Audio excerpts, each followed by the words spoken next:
Surprise!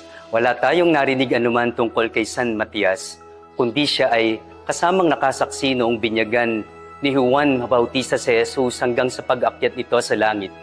Nagkagulo tayo kung sino ang susunod na Santo Papa at meron pang ang tayaan online betting kung sino ang mananalo sa botohan.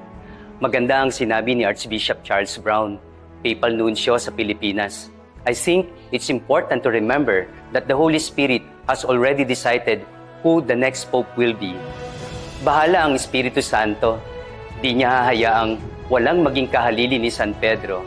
At haya na nga, tanggapin natin at ipagpasalamat sa Diyos sa pagbibigay niya sa atin ng isang bagong Santo Papa, Papa Leon ika-14.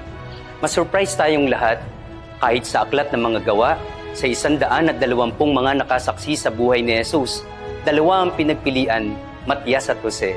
At parang lamang pa si Jose dahil may pakilala sa kanya na tinatawag siyang Barsabas at Justo. Pero ang napili ng Espiritu Santo ay si San Matias.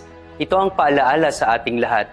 Surprise number 1, ang Diyos ang pumili kaya anumang bukasyon o posisyon, huwag iisiping mas tayo ang karapat-dapat sa isang tungkulin. At di ang taong yon, ang Diyos ang pumili. Surprise number 2, saan man tayo naroong posisyon, yon ay di dahil sa ating galing kasi meron din naman ang ibang tao na meron tayo. Huwag magyayabang, nandyan ka dahil sa biyaya ng Diyos.